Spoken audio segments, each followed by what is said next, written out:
postmodern neo-Marxist, Judeo-Christian culture, Western civilization.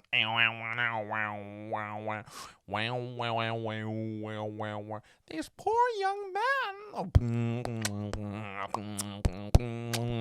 who haven't heard a bloody word of encouragement in their goddamn lives.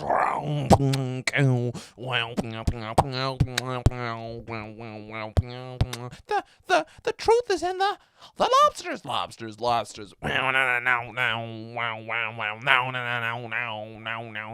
think if women wear makeup in the workplace, no wonder they get sexually harassed. It's obviously a sexual signifier.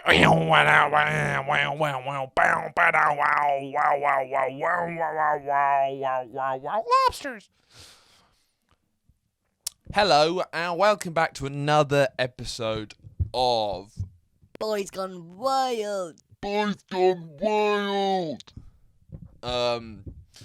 Today's episode is going to be on Jordan Peterson, hence the song at the beginning. Very stressful trying to do an episode on him because I have too many thoughts and I don't like it when I don't have...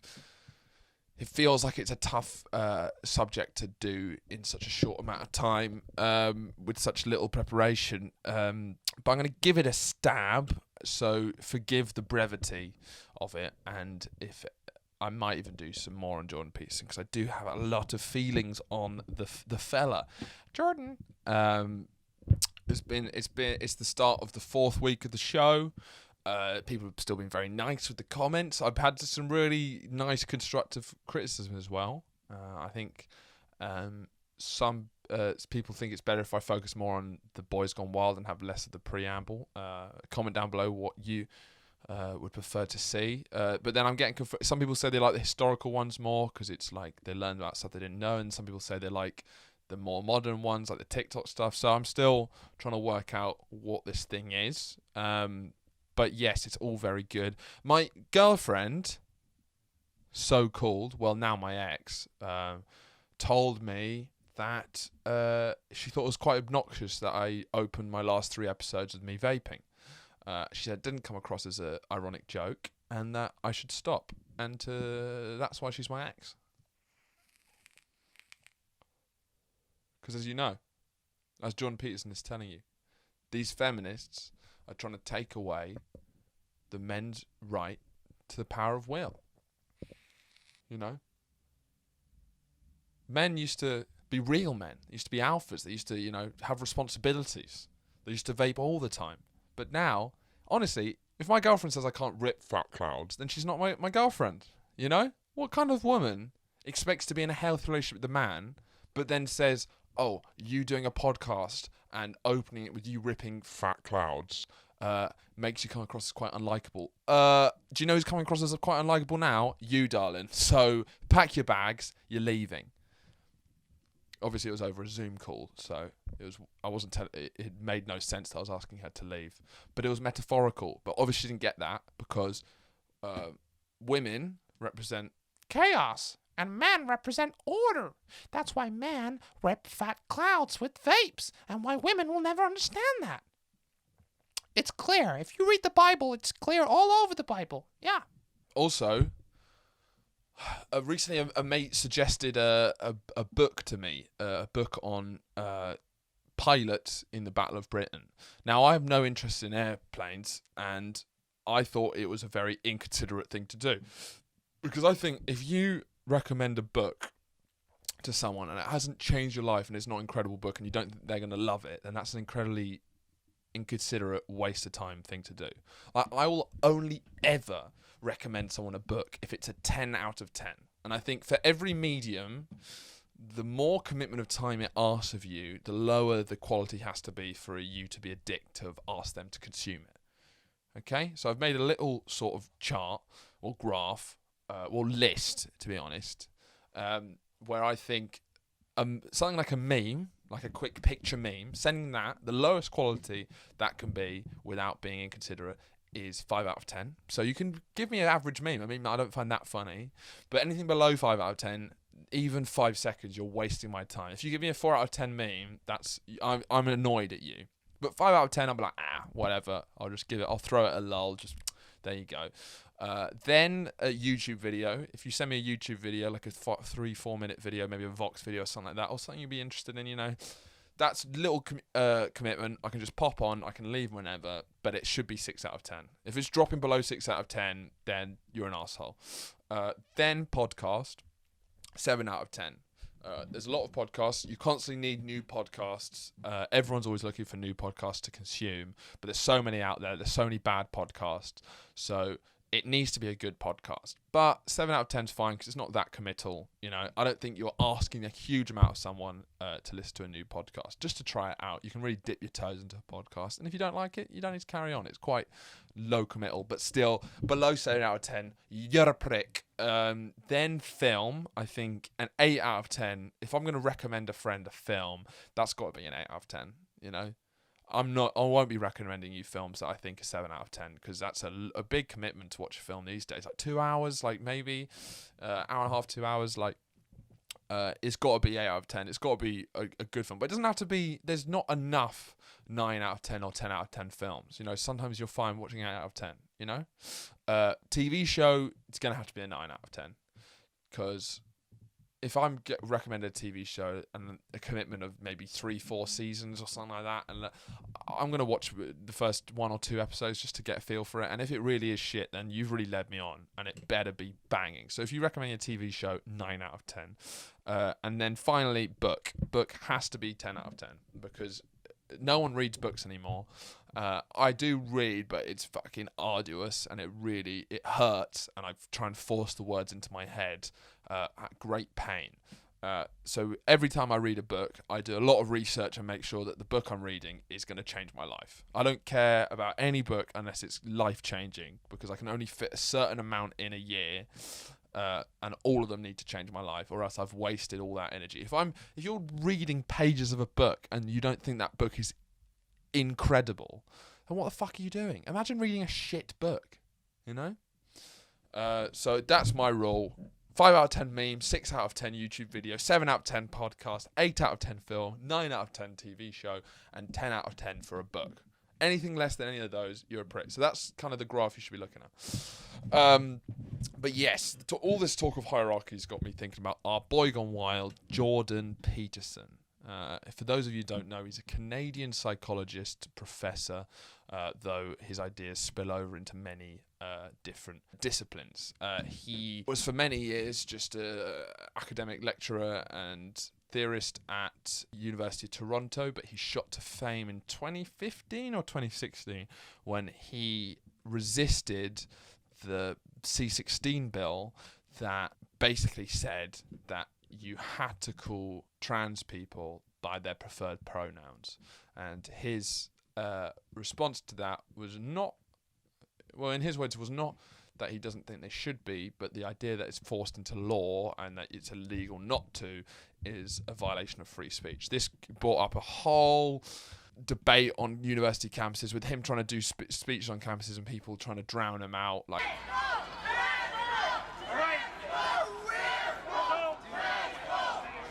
the horrible, tedious leftists who are just super uncool, who don't like debate but like silencing people. They all came in, and then obviously with them came the right, and he gained a huge amount of popularity.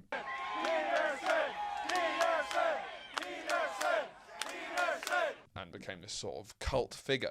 And then he did the book 12 Rules for Life, and it was the bestseller. And so he's part of this movement called the intellectual dark web, which is basically a group of thinkers who espouse establishment philosophy, like capitalism is good, let's try and conserve traditional morality, let's take a look at gay marriage, pro-Trump, and all these kind of things, and they somehow sell it as if they're a radical, oppressed group of intellectuals, when actually what they're literally selling is pure establishment politics. But Jordan Peterson, he's a bit different to that lot, because Jordan Peterson, I have a soft spot for Jordan Peterson in a weird way, because I find he's just very funny.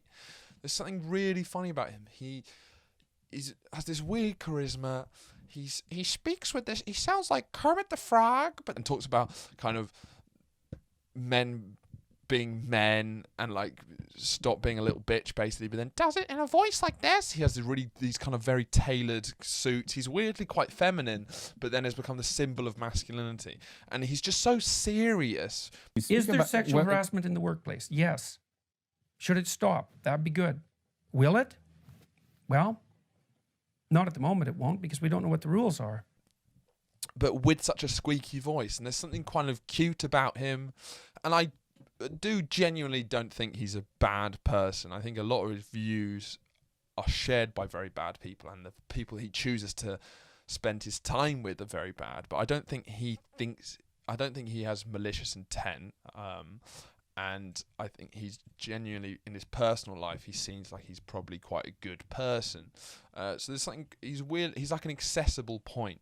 And one of the definite benefits, I think, for Jordan Peterson to me is he's helped me understand conservatism. I think growing up as a leftist, I never really understood what conservatism was or what the appeal was. I just assumed they were all kind of idiots. And Jordan Peterson, he does, for all his flaws, he does help explain what conservatives want. And there's, I think there's an argument to go back to a more reasonable conservatism. We've had Donald Trump is now the leading conservative, and it's like it feels so far away from what conservatism should be. And I feel aspects of what Jordan Peterson is like are more appealing for what I would want the opposition to the left to be like, which is protecting tradition, protecting traditional morality, being is quite conservative in the actual personality, not a misogynistic sexual deviant like Donald Trump that seems to be so far removed from any form of real conservatism. I kind of hate to admit it, but certainly for a few weeks I was quite into Jordan Peterson, because as a young man at university I was a Marxist, and I was surrounded by a lot of leftists, and we're having very interesting debates, and like I was developing my point of view. I was reading interesting theories, a lot of stuff that was really invigorating me, but I felt disconnected from the left because they were such tedious cut. Were constantly trying to cancel people who were no platforming people for saying stuff that wasn't really even that radical. There was a lot of self-pity. They shut down debate, and it was like there was a lot of just tedious stuff, especially with humour. I think because I was part of trying to be a comedian, and the stuff I found funny, I was often told as being morally reprehensible because it didn't fit in this very tight worldview. So when I saw Jordan Peterson sort of not only standing up for free speech, that I'm a big believer in free speech, even though a lot of people who I agree with on everything else seem to think free speech is something that's semi-irrelevant as long as you fit a very certain... I'm a big believer in free speech. Up to a certain point, I think there is a cut-off point where free speech becomes infringing on other rights, but where that line is drawn is utterly ridiculous a lot of the time. Like people cancelling people for doing ironic jokes. That's not where the line is. The line is when you're inciting racial hatred at university, like true racial hatred. That's where the line should be, not a comedian telling a joke. There was such a tedious worldview of kind of like, well, actually, you can't say that. It's just like, fucking... So that's... And they don't realise that a lot of the woke kind of shite drove a lot of young men to Peterson. And I think there's a lot to learn from Jordan Peterson about the reason why I think I was drawn. There was something incredibly compelling about someone standing up and going to young men, you matter, and that if you get your life in order, you can live a meaningful existence and add value to the world. Because a lot of the conversations, there was so much hatred towards white straight men as representations of the patriarchy of colonialism, and it just, even I felt, though I think there's a lot of truth to that, I felt there's this exhausting sort of pressure dumped at your feet before you'd even done anything in the world. And there was these sort of people who had this weird smugness that thought because they were more historically oppressed that they were somehow morally better than you. And it was really, I think for a lot of young men it's too much. But then Peterson, old daddy over here, comes over and says, I care about you. The amount of times the guy just cries over the plight of young men. And, like, it's funny and ridiculous because he's always like, oh, it's just like these poor men have never had an encouraging word in their goddamn life. It goes on in the interview to say, at this point, to my astonishment, Peterson begins to weep. Yeah, well, it says, see, now it did it to me again. Look, last night, I was at this talk I gave, and about 1,000 people came, and about 500 of them stayed afterwards, and most of them were young men, and just one of them after the other comes up to me, and they shake my hand, and they say, look, I've been listening to what you've been saying for 6 months, and it's changed my life. It's like I was depressed, I was addicted to drugs, my relationships weren't working out, I was hopeless, I didn't have any goal. I started cleaning up my room and telling the truth and working hard on myself, and it's really working, and I just want to thank you for helping me.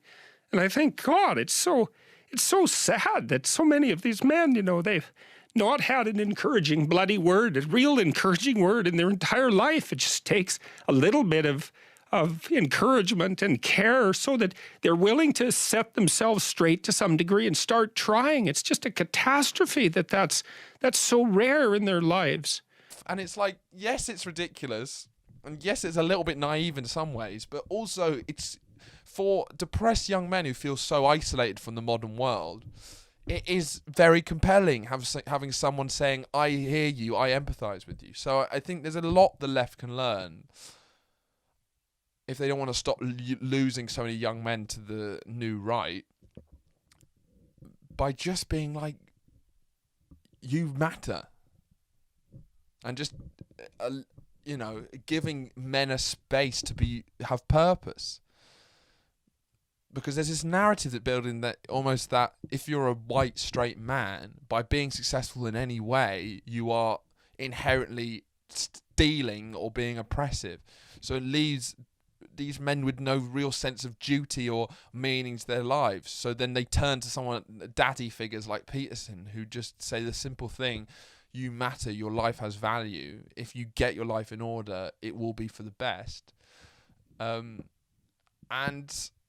it's very compelling, and I take it quite seriously because I have the amount of male friends I have who have had suicide attempts, who are suicidal, who have committed suicide. It is it's the biggest killer of men under 40, and it's like, it's really personally affected me in so many ways, and I think a lot of Peterson's views are fucking mental. Have you heard him on climate change? Have you heard him on abortion? Have you heard him on gay marriage? Like, these things where he says stuff that makes no sense, that seems so dumb. But when it comes to self-help, a lot of his stuff I know has helped a lot of my male friends. So I feel very hesitant to just write it off as all bullshit, when I know there's so many men who are so lost and feel there's nowhere for them to really go. But then they have Jordan Peterson saying, like, that their life has some value. And I think that is something that I really disagree with the left, is the way they treat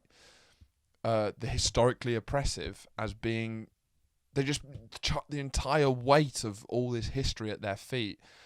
And I do think it's overwhelming, and I think it does feed into it. The reason I think that Peterson has some value is that he provides solutions, and I think the solutions are quite helpful. A lot of stuff like takes responsibility, stop being so self-pitying, get your life in order, don't chase after happiness, chase after meaning. But this is fairly basic self-help stuff. This is not his original thoughts, but that stuff's great. But I think the reason why he thinks the problems are kind of wrong. I think a lot of the mental health crisis is due to things like capitalism and modern society and the kind of alienation of modern life. While he can be quite good on motivation and basic self-help, whenever pushed any further on things like solutions to global warming or capitalism, it all falls apart.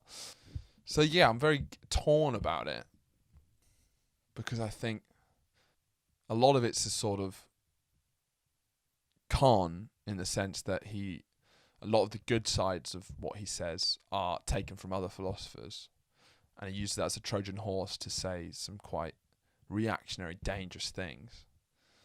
Like, I don't know. I think you can take an academic seriously who doesn't think climate change is an issue. Like, I don't know, it doesn't, all this thing about logic and truth and stuff, it's like, climate change, how can you be a believer in, facts don't care about your feelings with the complete annihilation of the planet due to human impact? It's like bizarre, the kind of neckbeard, fedora wearing horde. What about facts don't care about your feelings? Yeah, well, read a book then.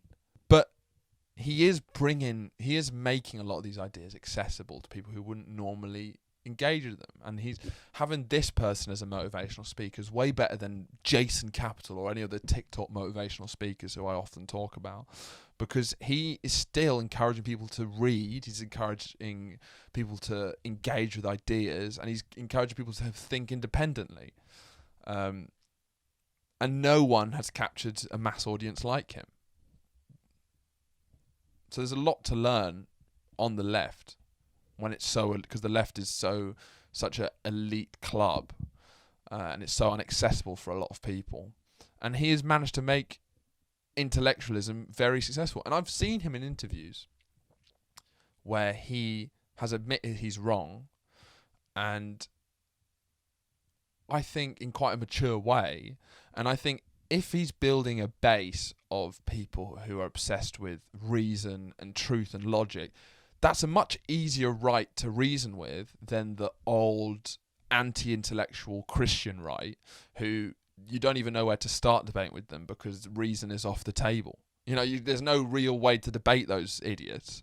But at least with the Jordan Peterson lot, their whole thing is meshed up in an idea that they're using reason to overcome. So I think that is a base that's a lot easier to work with when it becomes undeniable that capitalism is destroying the planet.